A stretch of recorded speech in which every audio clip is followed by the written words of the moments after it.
신약 성경에는 바울의 서신들이 많이 들어 있습니다. 그런데 바울이란 사람이 기록했다고 그 신약 성경 속에 있는 바울의 서신의 내용이 똑같아요. 로마서가 그리고 고린도전서, 후서 내용들이 다 달라요. 복음이라는 핵심은 같은 핵심인데 그것을 설명하고 적용하는 것이 다 다르단 말이에요. 왜 다르죠?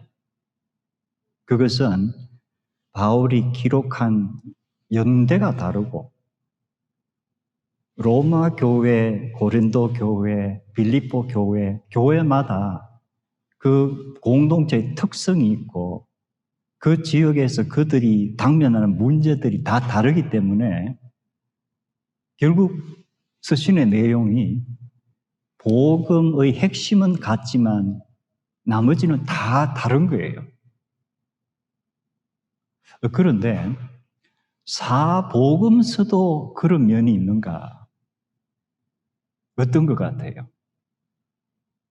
제가 몇 번 말씀드린 게 사복음서가 기록 연대가 다 다르다고 했습니다.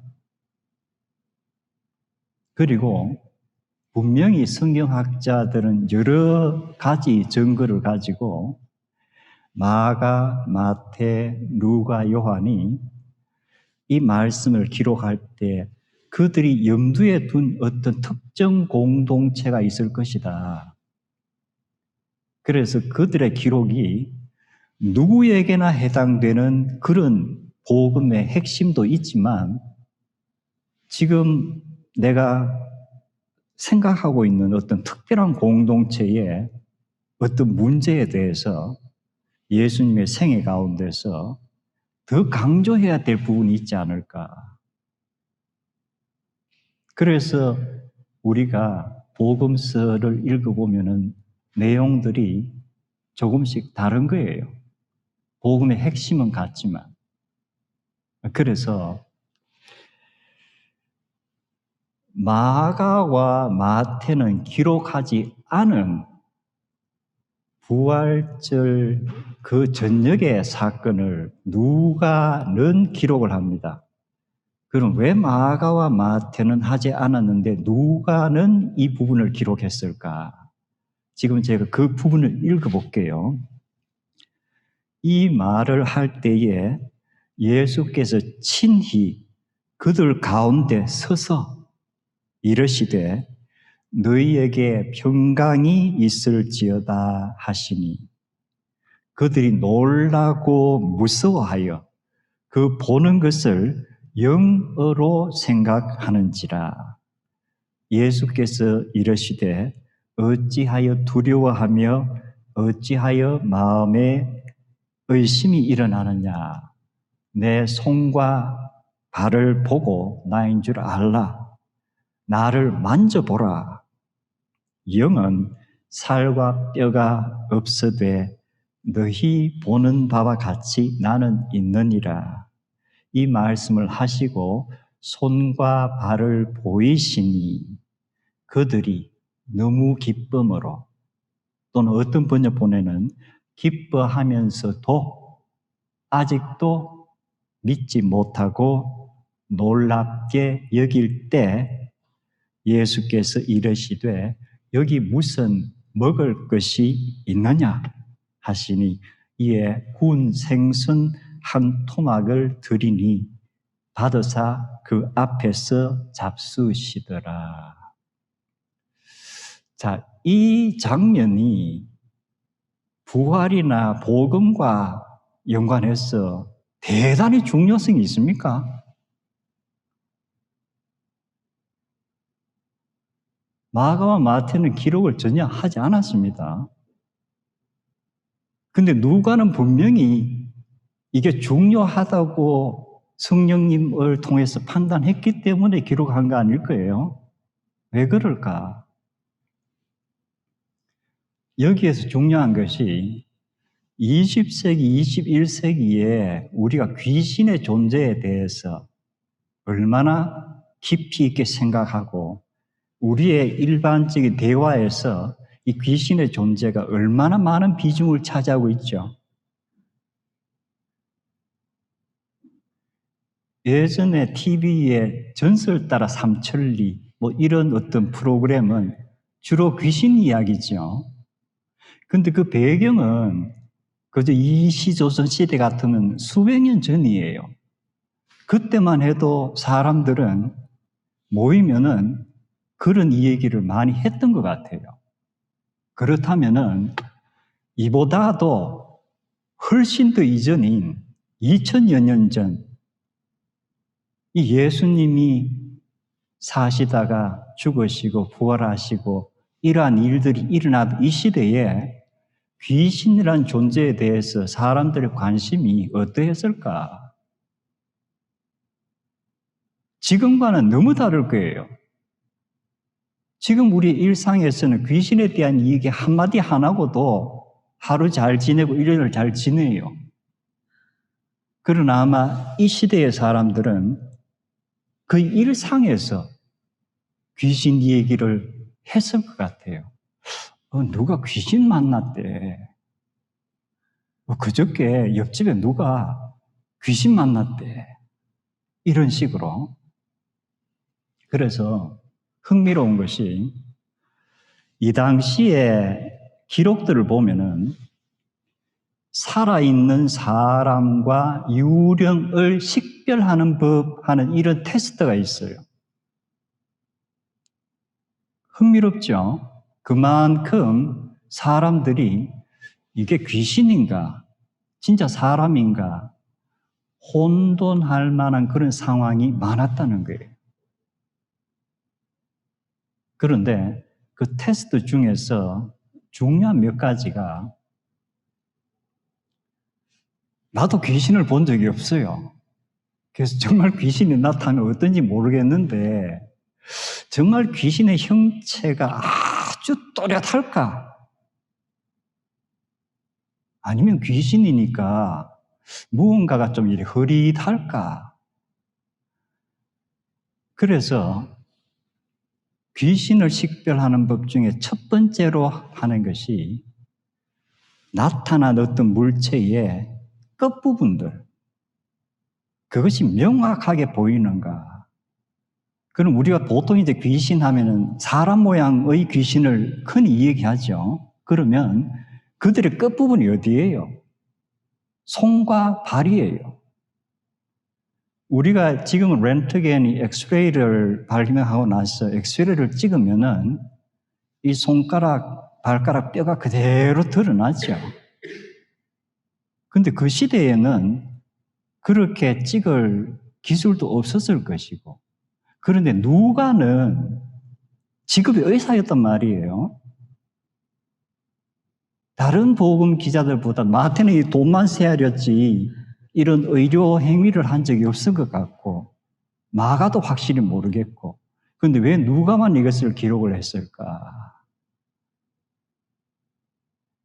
룩 MD만 이 기록을 했다는 거예요.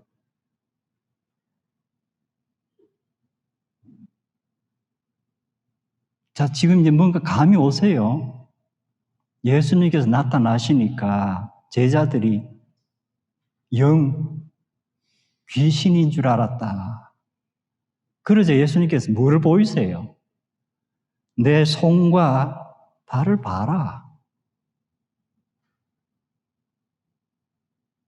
또렷이 안 보이느냐?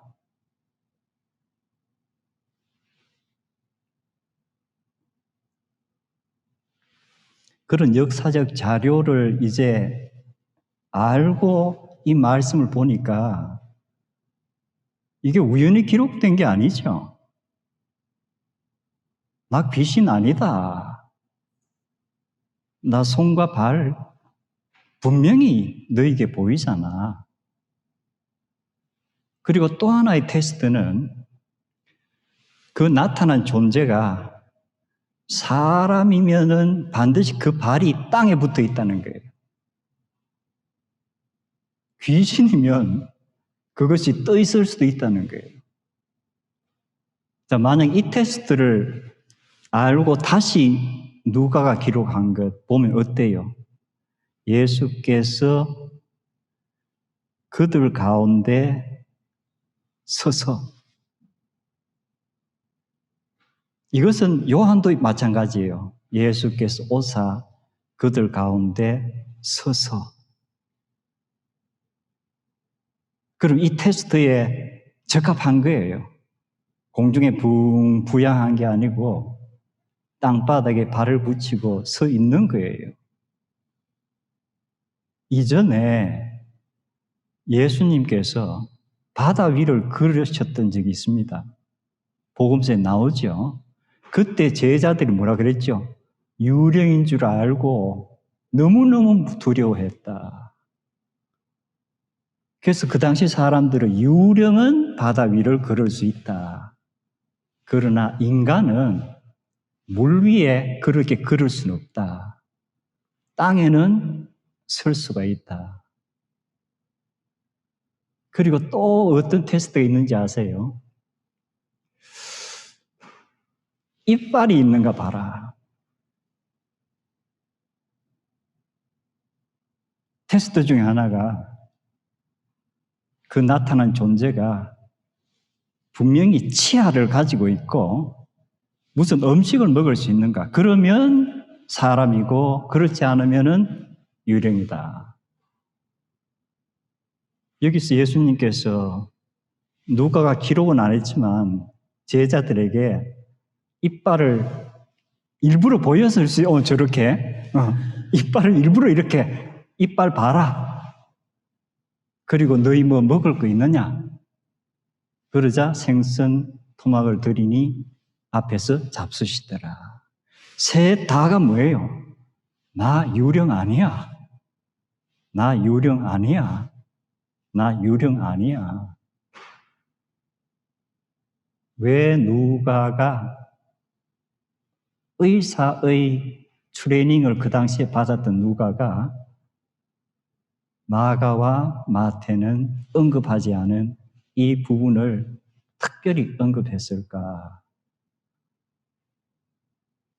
역사 속에서 그 당시 살고 있던 사람들이 자주 겪는 귀신인지 사람인지 그 문제가 지금 누가의 복음 속에서 나타나는 거예요. 이 복음서는 인간의 삶과 전혀 괴리가 있는 그런 도덕적인 얘기만 아니에요. 이제 어느 정도 좀 뭐가 와닿죠? 역사 속에서 그 시대에 이러한 배경에서 이것이 이해가 되는구나.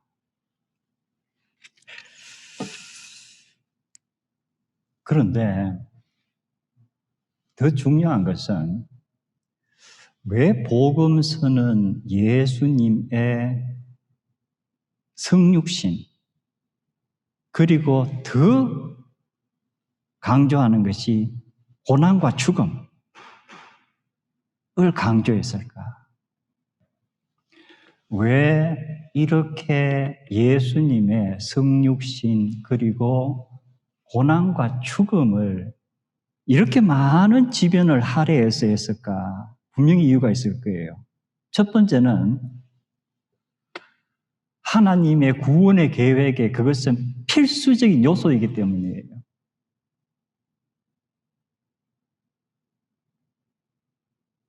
그것은 복음의 핵심이에요. 그런데 또 하나는 방금 제가 유령 얘기를 했던 것처럼 복음이 전파되면서 예수님의 탄생 그리고 예수님의 죽으심 이런 것들이 전해지자 이것을 듣고 사람들이 다 고개를 끄덕이고 받아들였겠어요? 이제 좀 말이 안 되는 것 같다. 왜? 이제 그 당시 사람들의 신에 대한 어떤 개념이에요. 신은 죽지 않는 건데 이 예수가 하나님의 아들이고 신이라고 얘기하면서 또 죽었다. 이게 무슨 말이야? 그리고 신이 피할 수 있는 고난을 왜 피하지 않고 다 당하는 거야? 이건 말이 안 돼. 그러면서 이러한 것을 기반으로 예수 그리스도에 대한 새로운 어떤 각본을 생각하기 시작한 거예요. 그게 뭐예요? 예수님이 태어나서 이 땅에 사셨는데 사실상 정말 우리 인간 같은 그러한 존재가 아니고 우리 인간의 눈에 인간처럼 보인 거야. 신이 어떻게 우리 인간 같은 이런 몸을 가질 수 있어? 그러니까 보인 거야. 그렇다면 고난도 뭐예요? 고난 당하는 것처럼 보인 거야. 그럼 십자가에서 죽음도 뭐예요? 죽는 것처럼 보인 거야. 그런데 우리가 이 성경에서 보는 복음의 핵심은 예수님이 인간의 몸을 입고 이 땅에 오셔서 인간이 당하는 모든 고난을 몸소 겪으시고 인간의 운명처럼 되어 있는 그 죽음을 다 경험을 하심으로써 인간을 대속할 수 있는 어떤 하나의 자격 요건 중에 하나를 달성하시는 거예요. 그런데 이것 자체를 부인해 버리면은 이 복음 자체가 무언가 이게 뿌리가 없어지는 거예요. 이것이 여러분이 아마 들었을 거예요. 영지주의의 한 주장들이에요. 그리고 영지주의, 우리가 영어로 흔히 Gnosticism이라는 표현을 쓰고 영지주의 중에서 방금 제가 얘기했던 그 부분은 특히 도세티시즘 해가지고 가현설이라고 한자로 표현을 합니다. 가짜 하는 가짜 있죠. 가, 진짜가 아닌 거짓 가짜에 나타날 현자. 그래서 이 도세티시즘, 영지주의의 중요한 하나의 닥트린인 도세티즘은 예수 그리스도는 신이란 건 인정을 해요. 그게 묘해요. 그런데 인간은 아니야. 그래서 이 사도들이 전하는 정말 인간 같았다는 것은 다 사실이 아니야. 그래서 도세티시즘 하는 것은 그리스어로 무엇처럼 보인다는 말에서 나온 거예요. 그러니까 사복음서는 분명히 Jesus Christ is a God and a man이에요. 그런데 영지주의 또는 도세티즘에서 얘기하는 가현설은 뭐예요? Jesus Christ seems to be a man이에요.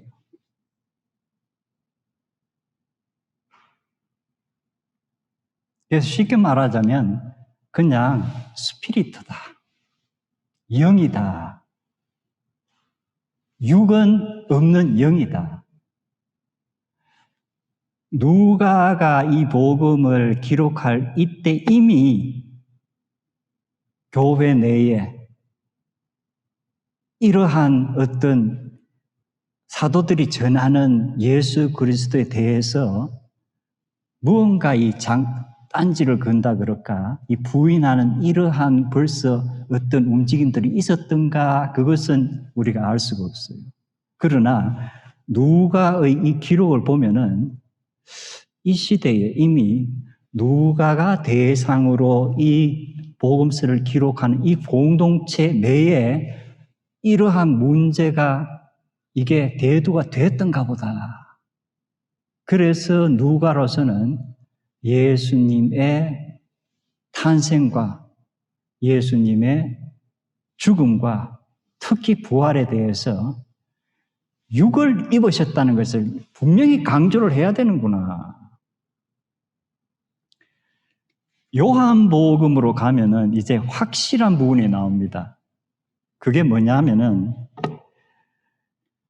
요한 1서, 2서, 3서 이 내용을 보면은 요한복음과 오버랩되는 부분들이 아주 많습니다. 그래서 대체로 성경학자들이 요한복음의 기록자와 요한 1서, 2서, 3서의 기록자가 동일한가 보다. 그 사람을 우리는 누구라고 지금 생각하죠? 사도 요한으로 우리는 생각하고 있습니다. 자, 그러면 요한복음이 먼저 쓰여졌느냐, 요한 1서, 2서, 3서가 먼저 쓰여졌느냐에 대해서는 우리가 확실히 알 수가 없습니다. 그러나 큰 차이가 없이 아주 비슷한 시기일 가능성이 많아요. 그런데 요한 1서를 보면은 다음과 같은 말이 나옵니다.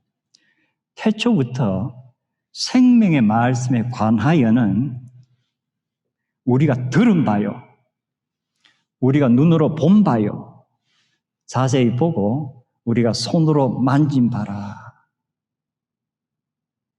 지금 요한이 이 서신에서 이 부분을 계속 강조하는 이유는 뭐예요? 생명의 말씀이 육신이 되신 예수 그리스도는 그냥 영적인 존재만이 아니었다. 영적인 존재 같으면 우리가 어떻게 만져볼 수가 있었느냐? 그리고 요한 1서 쭉 계속 내려가면은 사랑하는 자들아 영을 다 믿지 말고 오직 영들이 하나님께 속하였나 분별하라. 많은 거짓 선지자가 세상에 나왔습니다. 이 거짓 선지자가 누구예요? 이런 영지주의 또는 가현설을 퍼뜨리는 사람들 아니겠어요? 이로써 너희가 하나님의 영을 알지니 곧 예수 그리스도께서 육체로 오신 것을 시인하는 영은 하나님께 속한 영이다. 그렇다면 뭐예요? 가현설을 퍼뜨리는 사람들은 하나님의 성령으로 그런 말을 하는 게 아니고 이건 악한 영의 어떤 움직임이다. 예수님은 분명 우리 인간과 꼭 같은 육신을 입고 이 땅에 오셔서 이 땅에서 30여 년 사시고 복음 전하시고 고난받으시고 죽임을 당하시고 부활하시고 성천하시는 그 순간까지 인간의 육체를 그대로 갖고 계셨다. 이것을 믿는 것은 성령님께서 역사하는 사람에게만 가능한 것이다. 이것을 지금 요한은 강조를 하는 겁니다. 자, 그렇다면은 지금부터 이제 포인트예요. 도마의 이야기. 지금까지 이러한 맥락이 전혀 없이 우리는 도마의 이야기를 읽어왔습니다. 그러나 분명히 이미 요한은 영지주의가 얼마나 교회 공동체에 악영향을 미치는가, 복음의 진술을 얼마나 이렇게 희석시키고 망가뜨리는가를 이미 알고 있는 상황에서, 왜냐하면 역사적으로 봐도 영지주의가 최소한 1세기 말경에는 뚜렷이 그 영향력이 나타납니다. 그런데 요한복음이 기록된 것이 그 1세기 말이라고 추정을 합니다. 그러면 요한은 분명히 영지주의 그리고 가연설이 교회 공동체에 나쁜 영향을 미치고 그들의 복음 전파에 엄청나게 좋지 않은 영향을 끼치고 있는 것을 이미 알고 있는 거예요. 그래서 다른 복음서에는 전혀 언급이 없는 도마에 관한 언급을 합니다. 우리 이제 도마에 관한 얘기를 다시 이 맥락에서 한번 보세요. 12 제자들 중에 하나로서 디도모라 불리우는 도마는 예수께서 오셨을 때 함께 있지 아니한지라. 다른 제자들이 그에게 이르되 우리가 주를 보았노라 하니 도마가 이르되 내가 그의 손에 못자국을 내 손가락으로 만져보고 그 못자국에 내 손가락을 넣어보고 내 손을 그 옆구리에 넣어보지 않고는 믿지 아니하겠노라. 뭐예요?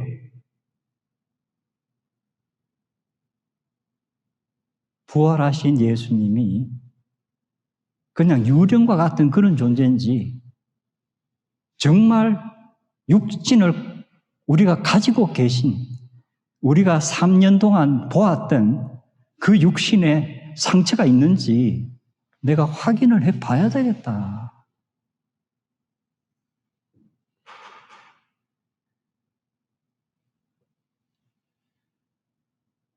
역사적으로 예수님께서 도마가 제자들과 같이 있는 현장에 나타나셨을 그때, 그리고 이전에 이 도마가 한 이 얘기를 들은 제자들은 도마에 대해서 부정적인 견해를 가졌을 가능성이 충분히 있어요. 우리가 봤다고 그렇게 얘기를 하는데 왜 자꾸 이 친구는 못 믿겠다는 거야.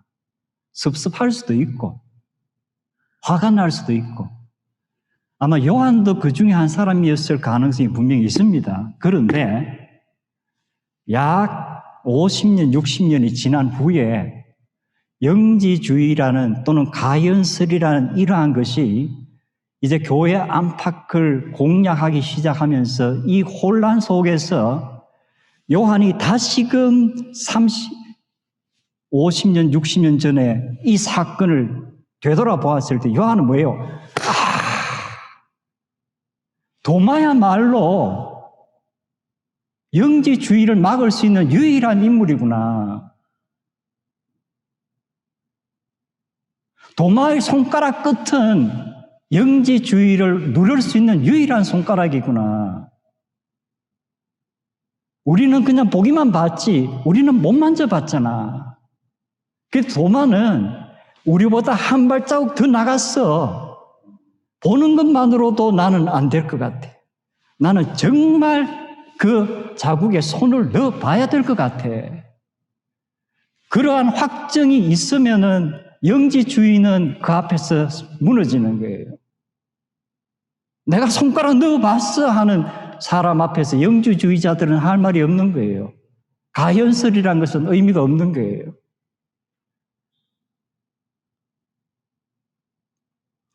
예수님은 이것을 이미 아셨는지 모르셨는지 우리가 알 길이 없습니다. 그러나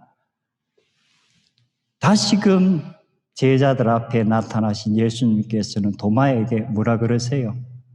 도마야, 만져봐라.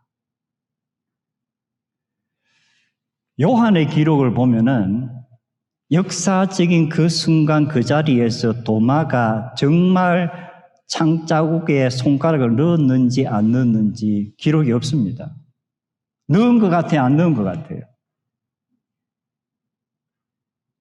기록이 없습니다. 넣었다고 하면 그건 여러분의 판단이에요.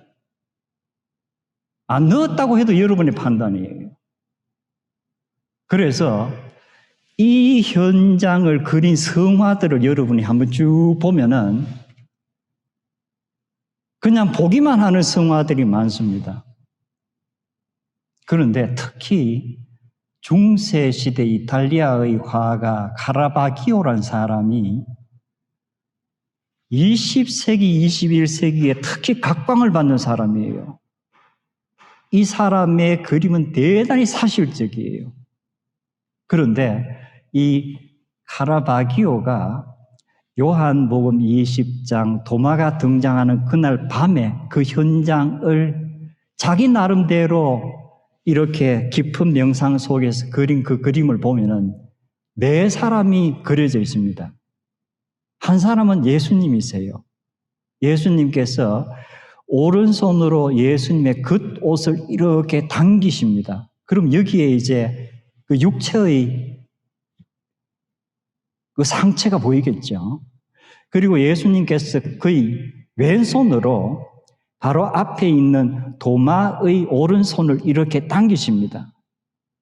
그런데 도마의 오른손을 보면은 도마의 오른손이 이렇게 해서 이 검지손가락이 예수님의 이 허리에 창자국 속으로 쑥 들어가 있어요. 그리고 그 뒤에 두 사람이 그려져 있습니다. 좀 젊어 보이는 사람과 좀 나이가 들어 보이는 사람, 누구일 것 같아요? 카라바기오가 누구를 염두에 두고 그렸을까? 요한복음 같은 중심 인물이 누구예요? 요한과 베드로죠. 그래서 예수님과 도마와 요한과 베드로를 그림에 담았는데 두 사람은 지켜만 봐요. 도마는 손가락을 넣어 봅니다. 만약 우리가 기회가 있어서 도마나 요한을 만나서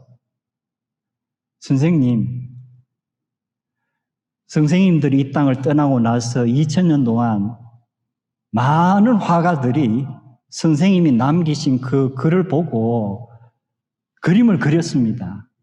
그날 저녁에 그 현장에 그린 그림들이 많은데 쭉 한번 훑어보시고 이 중에서 두 분이 기억하고 있는 그날 밤, 그날 현장을 가장 정확하게 묘사한 그림이 어느 것입니까? 하면은 과연 도마와 요한은 어느 성화를 택할까?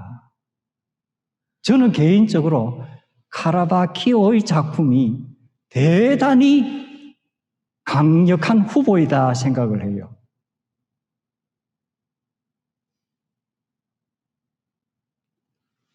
이제 말씀을 맺습니다.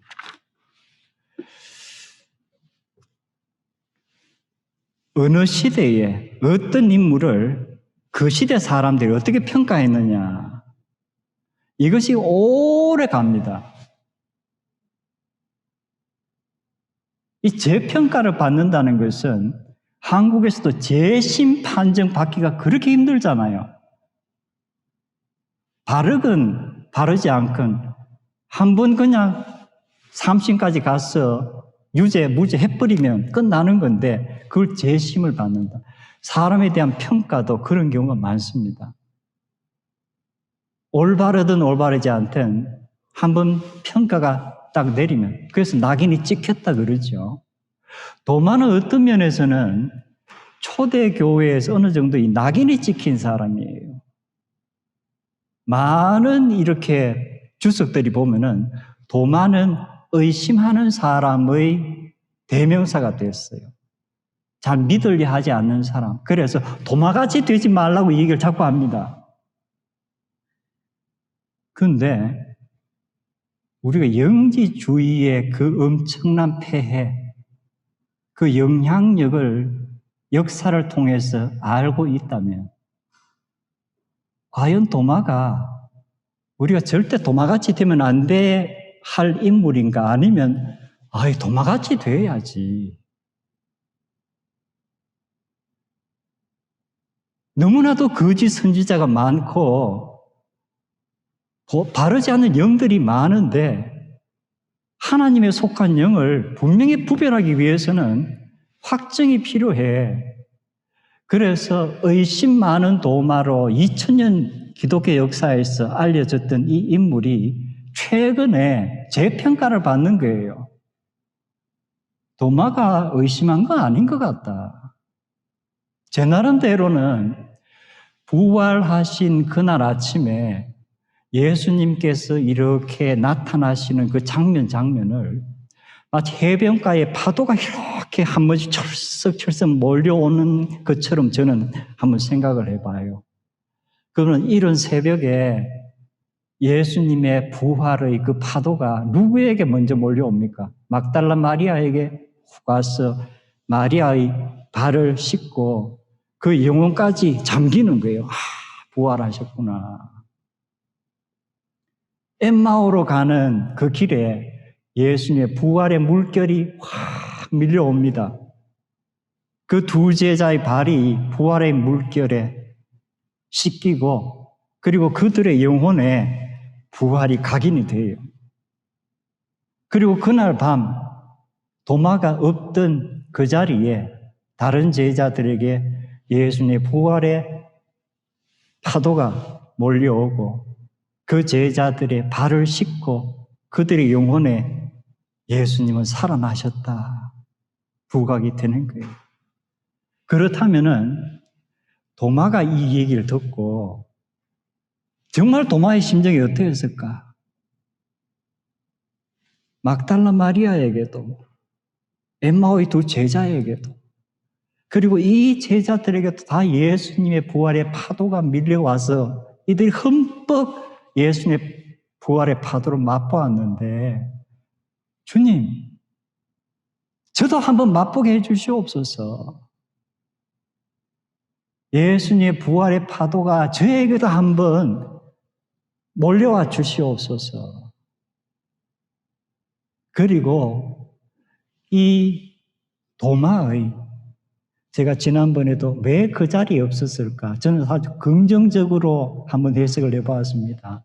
그렇다면은 도마가 정말 다른 제자들은 모르겠지만 최소한 도마는 예수님의 죽음 이후에 그 며칠 동안에 정말 시편 기자의 어떤 심정과 같이 울부짖지 않았을까? 울부짖지 않았을까? 그리고 특히 제자들로부터 예수님께서 부활하신 후에 우리에게 나타나셨다는 소리를 듣고는 이제는 울부짖음을 떠나서 하나님께 간구하지 않았을까? 시편 기자들의 간구가 뭐예요? 하나님 여호와의 얼굴을 보여주시옵소서. 시편 절절히 흐르고 있는 간구입니다. 그리고 도마가 예수님, 저에게 예수님의 얼굴을 보여주시옵소서.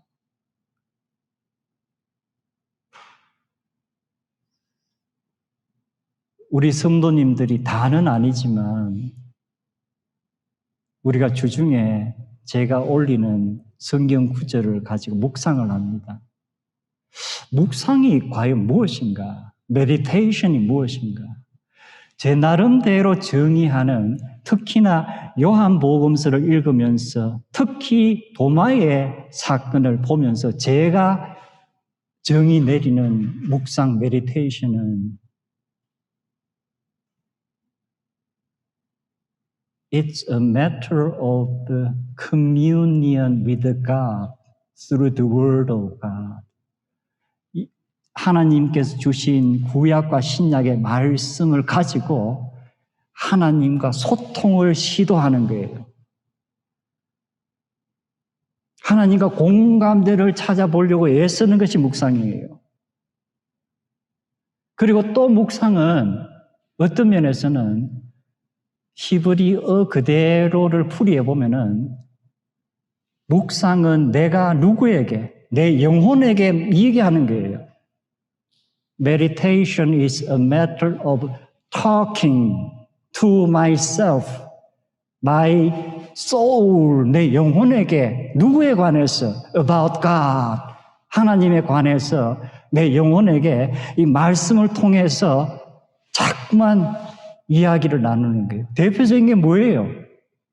시편 42편에 목마른 사슴이 시냇물을 찾아 갈급하듯이 내 영혼이 주를 찾아 갈급하나이다. 그러면서 쭉 나오면서 내 영혼아 왜 낙심하느냐. 이 시편 기자는 자기 자신에게 talking to his own soul이에요. 자기 영혼에게 이게 묵상이에요. 그리고 묵상은 뭐예요? 어떤 면에서는 내 영혼에게 성령님의 어떤 감동을 통해서 내 영혼에게 설득을 한다 그럴까? 아니면 arguing을 한다 그럴까? 그것이 뭐예요? 내 영혼아, 왜 자꾸 이 일에 대해서 불안해하느냐, 낙심하느냐, 왜 이 일에 대해서 자꾸만 의심이 생기고 이렇게 두려움이 생기느냐? 이렇게 하면서 이러한 의심과 두려움이 궁극적으로 묵상의 결말은 뭐예요? 여호와 하나님의 능력과 여호와 하나님의 은혜에 대한 확신으로 이어지는 게 묵상의 가장 본질적인 요소예요. 그래서 어떻게 보면은 도마가 그의 손가락을 예수님의 상처 자국에 만약 넣었다면은 그리고 하는 것이 뭐예요? 나의 주님이시요 나의 하나님이시니다. 성경 속에서 예수 그리스도에 대해서 최고의 평가라 그럴까? 예수 그리스도에 대해서 최고의 신앙 고백이 바로 도마의 신앙 고백이에요. 나의 주님이시요 나의 하나님이시니다. 과연 우리는 신앙생활 하면서 정말 깊이 묵상을 하는가? 그리고 묵상을 통하여서 정말 예수 그리스도는 나의 하나님이시요 나의 주님이시라 하는 고백을 확신 있게 하고 있는가?